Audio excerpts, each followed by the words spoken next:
Cheikh Anta Diop, un chantre mouride de la Renaissance africaine, une preuve vivante du haut potentiel du système de formation et d'éducation mouride ouvert aux divers apports scientifiques et culturels exogènes, et que de grandes figures religieuses et intellectuelles du Sénégal en sont issues, à l'exemple de l'illustre scientifique le plus éminent de toute l'intelligentsia noire contemporaine, le chantre du panafricanisme, le professeur Cheikh Anta Diop. Et, en effet, beaucoup l'ignorent totalement, Cheikh Anta a été élevé entre Keur Goumag, la demeure de Cheikh Ahmadou Bamba à Diourbel, aussi connu sous le nom de Ndiarème, et Keur Cheikh, c'est-à-dire le quartier de Cheikh Ibrahima Fall, où il entama son enseignement coranique, période qu'il décrit en ces termes dans un de ses ouvrages, L'Afrique noire précoloniale. Je fus ainsi envoyé durant 4 ans à Koki, ramené à Diourbel Plateau, donc à Keur Goumag, la grande maison, celle de Ahmadou Bamba, fondateur du mouridisme, et de nouveau à Keur Cheikh, c'est-à-dire chez Ibra Fall. On récite le Coran à 11 ans en moyenne, sans pouvoir en traduire une seule phrase. On est en même temps capable d'écrire de mémoire le texte entier, y compris la ponctuation. Ce premier cycle d'études, qui se termine à 11 ans, constitue le stade primaire. On aborde alors ce qui est peut-être considéré comme l'enseignement secondaire et supérieur, avec comme programme l'étude de la grammaire, la législation musulmane, l'histoire et surtout celle de l'Asie islamisée, et bien que théoriquement interdite, la Kabbale, qui permet de faire des talismans, les versets coraniques sont utilisés aussi à cette fin. Cheikh Anta Diop fut aussi marqué par son passage à l'école scientifique du village de Guédé, dirigée par l'érudit Serigne Mbacké Bousso,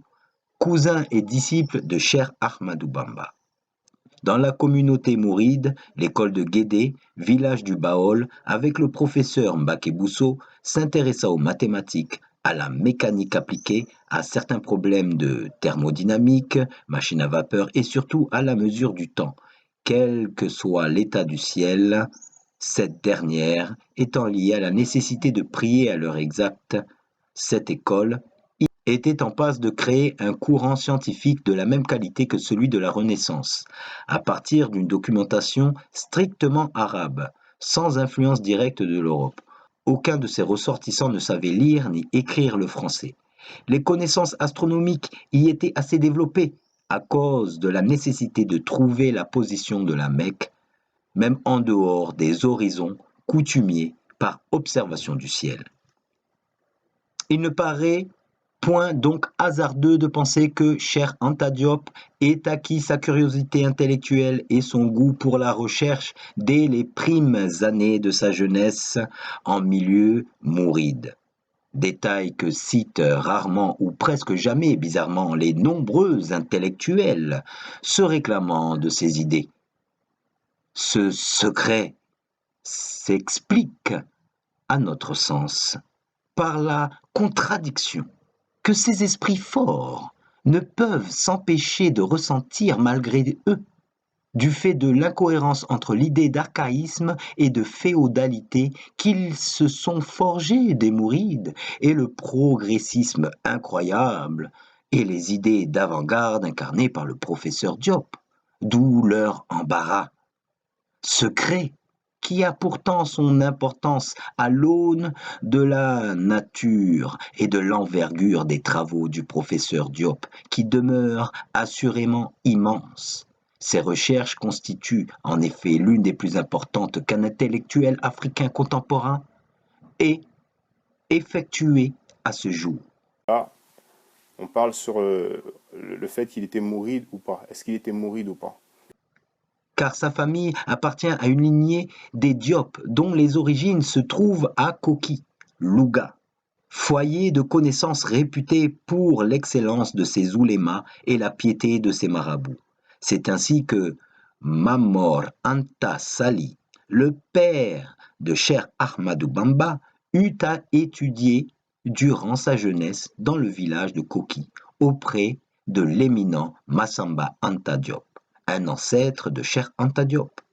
La mère de Cheikh Anta, Maguette Diop, avait une sœur, Fatou Diop, qui fut l'épouse de Cheikh Anta Mbaké, un frère cadet de Cheikh Ahmadou Bamba, dont Cheikh Anta Diop portera d'ailleurs le nom. L'alliance des familles religieuses de Koki et de Mbaké était en effet très ancienne. Cela explique par exemple que la mère de Cheikh Mohamedou Mustapha, fils aîné et premier successeur de Cheikh Ahmadou Bamba, aussi bien que celle de Cheikh Mohamedou Bachir, fils et biographe de Cheikh Ahmadou Bamba, sont toutes originaires de la dynastie de Koki. Cheikh Anta naquit 4 ans avant la disparition de Cheikh Ahmadou Bamba. Passera ses premières années de l'enfance en milieu mouride,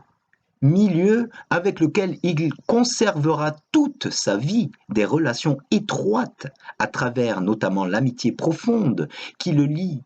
toujours et qui le lia toujours avec son marabout et cousin Serigne Cheikh Mbaké, qu'il admirait pour ses grandes qualités d'intelligence, d'érudition, de générosité, de courage et d'ouverture d'esprit au point de lui donner le nom de son fils aîné, Cheikh Mbaké Diop. Actuellement chercheur au CNRS et auteur d'un ouvrage de référence sur son père. L'exemple de Cheikh Anta Diop qui n'a jamais renié sa mouridité. Et il n'est point besoin d'aucune récupération pour le prouver, démontre clairement que la doctrine mouride, actualisée à travers les apports scientifiques modernes et une méthodologie scientifique rigoureuse et débarrassée de sous-produits psychologiques courantes, peut bien être facteur de progrès scientifique, spirituel et matériel, à condition toutefois d'être bien comprise et mise en pratique, ceci malgré les limites et réserves habituelles qu'impose l'approche critique inhérente à la recherche académique. Car le choix de certaines démarches et options individuelles de Cheikh Anta, en sa qualité de chercheur, astreint à user d'une méthodologie scientifique reconnue et idéologiquement neutre dans ses travaux, de même que certaines de ses idées semblant quelquefois en contradiction avec la perception que nous, mourides lambda, pouvons avoir des enseignements de la Mouridiyya ou de l'islam, ne remettent pas fondamentalement en cause les éléments mourides de sa personnalité acquise dès le bas âge, c'est-à-dire une conception très forte d'une identité propre et décomplexée face à l'Occident qui caractérise les mourides. Cette attitude salutaire trouve ses fondements idéologiques dans l'œuvre et les écrits de Cheikh Ahmadou Bamba qui disait dans Masalik « La couleur noire de la peau ne saurait être en aucune manière la cause de la sottise d'un homme ou de ses carences intellectuelles. » Itinéraire du paradis au verset 49, Masalikul Jinnan. Attachement aux usages et à la langue maternelle qu'atteste d'ailleurs la prédilection de Cheikh Anta envers la poésie wolof mouride, représentée par l'immense Cheikh Moussa Ka, dont Diop fit dans ses ouvrages l'icône de la virtuosité dont la langue africaine était capable. En effet, l'abondante et riche littérature wolofale mouride représentée par Cheikh Moussa Ka, Serigne Mbaye Diakhaté, Cheikh Samba Diarra Mbaye, Serigne Modou Kairé, etc. à travers la qualité insoupçonnée des poèmes truffés de figures de style n'ayant rien à envier à Homère, Racine ou Shakespeare, constitua très tôt, aux yeux du jeune chercheur, une mine incroyable qui balayait toute idée d'une éventuelle suprématie intellectuelle de l'Occident sur les Africains. Du mouridisme, il acquit aussi la résistance face à la stratégie d'acculturation du nègre entreprise depuis des siècles par les colonialistes et les séides, dont l'œuvre réalisée par Cheikh Ahmadou Bamba a démontré à une époque très sensible pour la confiance des indigènes sur leur propre potentialité. Le passage à l'école de Guédé, au foyer mouride de la connaissance à l'époque et l'atmosphère studieuse des jeunes enfants mourides, apprentissage du Coran et sciences religieuses, malgré toutes leurs limites contingentes, a laissé une empreinte durable sur l'esprit du jeune Diop, qui, soumis à d'autres influences et facteurs exogènes particuliers, réussit à mieux capitaliser et développer ce patrimoine culturel à un niveau inédit.